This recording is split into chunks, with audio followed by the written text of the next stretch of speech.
हम तो बड़े फख्र के साथ कहते हैं, जब तक रहेगी जान ये कहते रहेंगे हम, अल्लाह के रसूल का फरमान जिंदाबाद। तू क्या हमें मिटाएगा इस्लाम के दुश्मन, छाती पे चढ़ के बोलेंगे इस्लाम जिंदाबाद।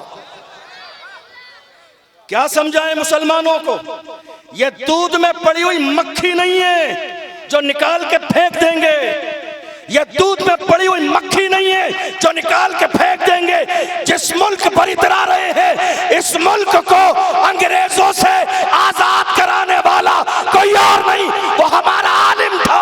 दुनिया जिसे अल्लामा फजल हक खैराबादी के नाम से, सुभान अल्लाह सुभान अल्लाह सुभान अल्लाह जिंदाबाद, वो कोई और नहीं, वो कोई और नहीं। उलमा से दुश्मनी रखने वालों, ये उलमा हैं तो मुल्क आजाद है, वरना किसी और में इतनी जुर्रत और हिम्मत नहीं थी। अल्लामा फजल हक खैराबादी ने इस मुल्क के लिए जिहाद का फतवा दिया अंग्रेजों के खिलाफ। ये जो वक्फ बिल का मसला है ना, आप देखिए सोशल मीडिया पे बयान सुन लीजिए आप, कैसे कैसे बयान दिए गए। बयान देने का लोगों का अंदाज और तेवर ये है, हमें यह एहसास दिलाया जा रहा है कि आपको अगर अपने हिसाब से जिंदगी गुजारनी है तो जाइए, हिंदुस्तान छोड़िए, हिजरत करके चले जाइए।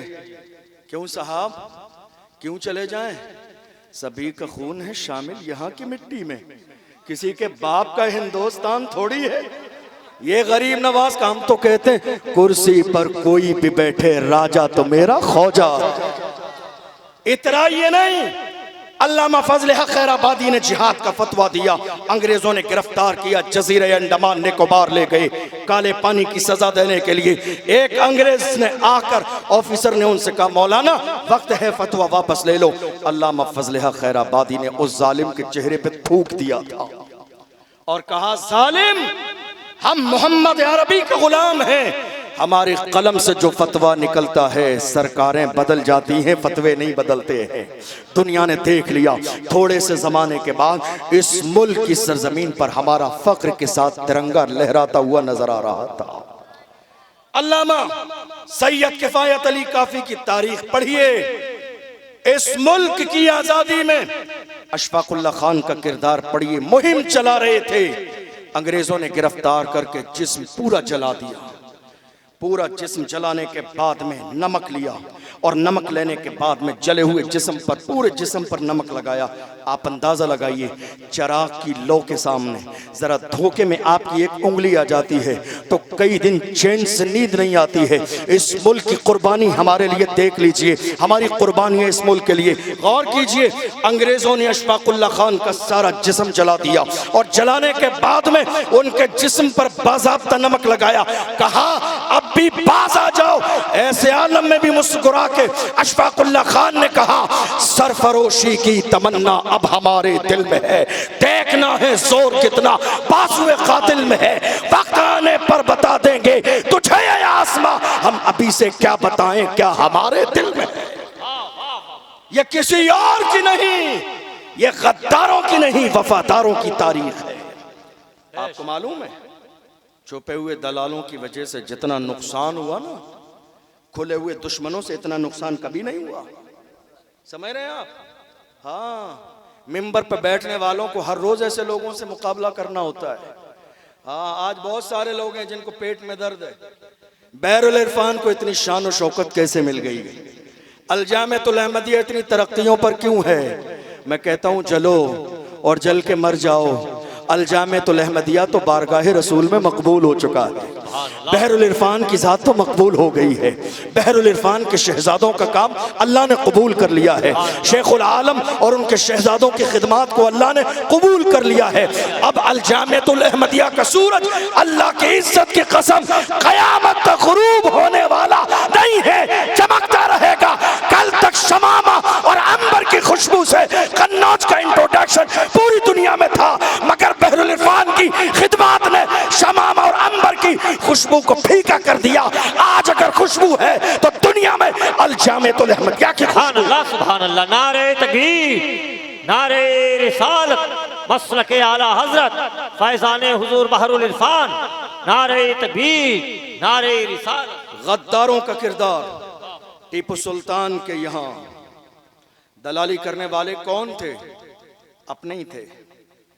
और जब अंग्रेज टीपू सुल्तान के महल में दाखिल हुए तो आके अपनों ही ने कहा कि ऐसा कीजिए, अंग्रेजों के कदमों में तलवार डाल दीजिए, मुमकिन है रहम आ जाए, जान बख्श दे। तो वो सुनहरी अल्फाज जो आज पूरी दुनिया में सोने के पानी से लिखे हुए हैं, इसी मौके पर कहे थे। कहा था शेर की एक लम्हे की जिंदगी गीदड़ की 100 साला जिंदगी से बेहतर है। टीपू सुल्तान की माँ ने बगैर वजू के कभी दूध नहीं पिलाया। जान दे दूंगा मगर अंग्रेजों के सामने सर नहीं झुकाऊंगा, इसलिए कि मेरी पेशानी झुकेगी तो सिर्फ मेरे परवरदिगार के सामने झुकेगी, या किसी और के नहीं, हमारे तेवर थे। रंगून की जेल में बहादुर शाह जफर के शहजादों के कटे हुए सर ले जाकर अंग्रेजों ने कहा था, देख लो दमदमे में दम नहीं, अब खैर मांगो जान की। ऐ जफर ठंडी हुई शमशीर हिंदुस्तान की। तो ऐसे आलम में बहादुर शाह जफर ने अंग्रेजों को ललकार के कहा, सुनो जालिमो, गाजियों में बू रहेगी जब तलक ईमान की, गाजियों में बू रहेगी जब तलक ईमान की, तख्त लंदन तक चलेगी देख हिंदुस्तान। जब तक ईमानी बू बाकी है, ईमानी हरारत बाकी है, दुनिया की कोई ताकत हमारा नाम खराब नहीं कर सकती। और हम तो बड़े फख्र के साथ कहते हैं, ऐ इतराने वालों, हम हैं तो दुनिया है, हम हैं तो दुनिया है, हम नहीं होंगे तो ये दुनिया नहीं होगी। जब तक कलमा पढ़ने वाले हैं ये दुनिया है, और जब हम नहीं होंगे ये दुनिया नहीं होगी। कई बार नौजवानों ने मुझसे आके कहा, हजरत हालात बहुत खराब हैं, देख लीजिए जितने भी चैनल्स हैं, social media, electronic media, print media, जो कुछ है सब जगह जिक्र हमारा ही है, बात हमारी है, डिबेट्स हमारी ही हो रही है, हर तरफ जिक्र हमारी है, बात हमारी है। मैंने कहा जवानों होने दो, बात उन्हीं की होती है जिनमें कोई बात होती है, बात उन्हीं की होती है जिनमें कोई बात होती है।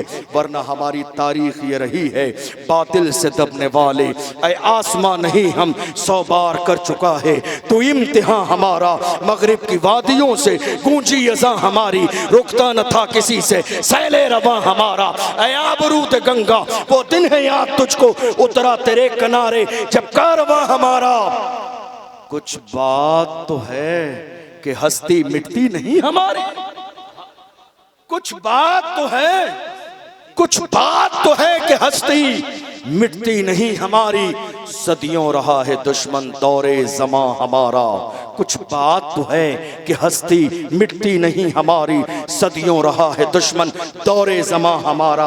आपको मालूम है आज जितना डर और खौफ फैलाने की कोशिश की जा रही है, और हैरानी की बात आपको मालूम है क्या, हमारे दरमियान से बहुत सारे लोग कहते हैं नहीं साहब हम सियासत नहीं करेंगे, हम सियासत नहीं करेंगे। बहुत अच्छी बात है, आप सियासत नहीं करेंगे, याद रखिएगा आपके साथ सियासत कर दी जाएगी। जुमले पे गौर करके जाइएगा, आप सियासत नहीं करेंगे, आपके साथ सियासत कर दी जाएगी।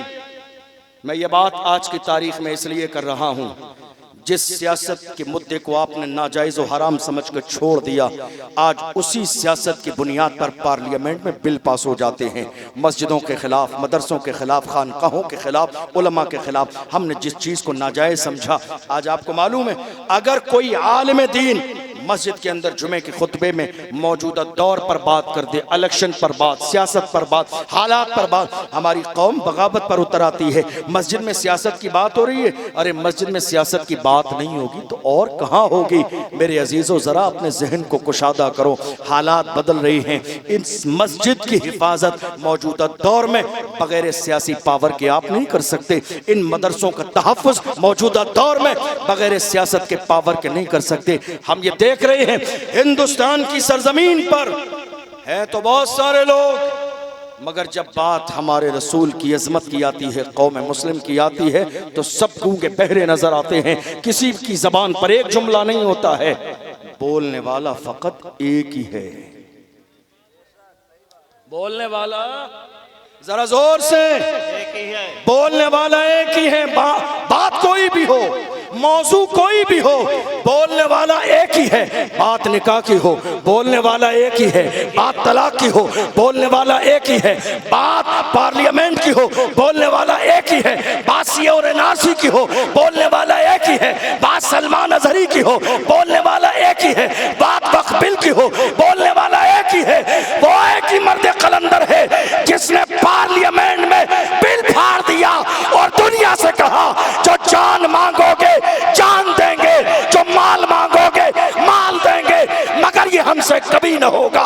नबी का चाहो जलाल देंगे। वो वही है जिसके सर पर नक्शे नाले ने मुस्तफा की टोपी मौजूद। वाह वाह वाह, सुभान अल्लाह सुभान अल्लाह। नारे तकबीर, नारे रिसालत, तहफ्फुज़े नामूसे रिसालत, मसलके आला हजरत, फैज़ाने सरकारे बहरुल इरफान।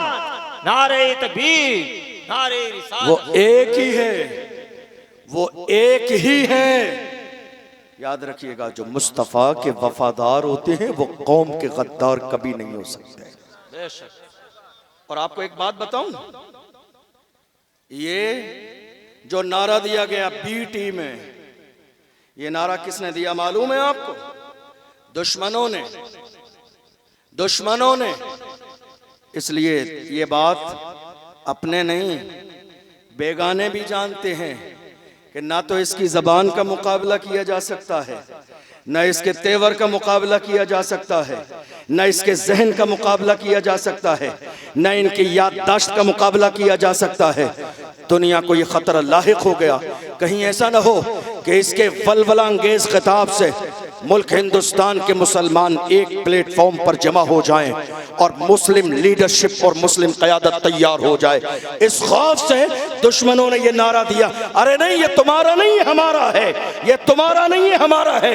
वरना हाल ये है, अल्लाह की इज्जत की कसम, हमने ये देख लिया रहनुमा कहलाने वाले इस मुल्क के कोने कोने पर हैं, मगर उम्मत की फिक्र करने वाला, दुश्मनों के सामने बोलने वाला वो एक ही है जिसने दुनिया की आंखों में आंखें डाल के कहा मैं बोल रहा हूं इसलिए कि मेरा ज़मीर भी जिंदा है, मेरा ईमान जिंदा है, मेरी फिक्र जिंदा है, और तब तक बोलूंगा जब तक मेरी धड़कनें चलती रहे। ये जरूरत है आज मौजूदा दौर की कि हम असल को और नकल को पहचानने की कोशिश करें। दुनिया हमारी आंखों में धूल झोंकने की कोशिश कर रही है, और हैरानी की बात यह है कि हम उन बातों में आ भी जा रहे हैं। नहीं मेरे अजीज़ों, अपने अंदर सियासी शऊर पैदा करो, हालात को समझने की कोशिश करो। इस वक्त उम्मत मुस्लिमा की हिंदुस्तान की सरजमीन पर क्या जिम्मेदारी है, ज़रा इसके बारे में गौर व फिक्र करने की कोशिश करो। दुनिया तो ये ख्वाब देख रही है कि इस्लाम और मुसलमानों को सफ़ाई हस्ती से हिंदुस्तान की सरजमीन पर मिटा दिया जाएगा, मगर कोई बात नहीं, सोचने दीजिए। आप मुतमईन रहिए, ऐसा कुछ होने वाला नहीं है। अल्लाह जिसे बाकी रखता है, दुनिया की क्या औकात है किसे अपने पैरों के नीचे मसल दे। लेकिन आप अपने ईमान को इतना मजबूत कर लीजिए, आंधियां आती रहें, तूफान आते रहें, लेकिन आपके कदम डगमगाने नहीं चाहिए, इसलिए कि आप मोहम्मद अरबी सल्लल्लाहु अलैहि वसल्लम के गुलाम हैं। और रही बात नामूस रिसालत की, रही बात हुजूर की इज्जत की, आपको मालूम है थोड़े दिन पहले हुजूर की शान में कई लोगों ने गुस्ताखी की, हमने उनसे कुछ भी नहीं कहा, लेकिन एक बात समझने वाली है कि उन्होंने हुजूर की शान में गुस्ताखी करके, कुरान ने कहा उतुल्लिम बाद ज़ालिका ज़नीम, मेरे महबूब जिसने आपकी शान में गुस्ताखी की वो तो हरामी है। किसने कहा? अल्लाह ने कहा कुरान में, जिसको पढ़ना भी सवाब है, पढ़ाना भी सवाब है, देखना भी सवाब है, बयान करना भी सवाब है। कौन है? जिसने नबी की शान में गुस्ताखी की वो हरामी है। आप जरा देखिए इन गुस्ताखी करने वालों को, इन्होंने नबी की शान में गुस्ताखी की, इसका मतलब जानते हो क्या हुआ? हम तो गुस्ताखी करने से पहले इनके बारे में जानते ही नहीं थे कि ये हरामी है या हलाली। हम नहीं जानते थे, हम नहीं जानते थे ये हरामी है या हलाली है। इन्होंने गुस्ताखी करके अपना इंट्रोडक्शन खुद करा दिया, ए लोगो हलाली न समझना, मैं तो हरामी हूं। बेशक बेशक हुजूर की शान में गुस्ताखी करके, हलाली ना समझना, वाह वाह। गुस्ताखी करके अपना इंट्रोडक्शन खुद करा दिया, तारुफ खुद करा दिया है। लोगों, हलाली ना समझना, मुझे हलाली ना समझना, मैं तो हरामी हूं, मैं तो हरामी हूं। हमने नहीं कहा, इंट्रोडक्शन तो खुद आपने कराया है। लोगों, हलाली ना समझना, मैं तो हरामी हूं, इसलिए कि अल्लाह का कुरान कहता है, महबूब जिसने आपकी शान में गुस्ताखी की है उसकी तो असल में खता है, उसके बाप का पता नहीं है। भौंकने वाले कुत्ते हर जमाने में भौंकते रहे, मगर बात जब हुजूर की अजमत की आती है तो मेरे इमाम पुकार के कहते हैं, रहेगा यूं ही उनका चर्चा रहेगा, पड़े खाक हो जाएं जल जाने वाले, हश्र तक डालेंगे हम पैदाइशे मौला की धूम, मिस्ल फारस नजद के किले गिराते जाएंगे, खाक हो जाएं अदू जलकर, मगर हम तो रजा दम में जब तक दम है जिक्र उनका सुनाते जाएंगे। सुभान अल्लाह सुभान अल्लाह।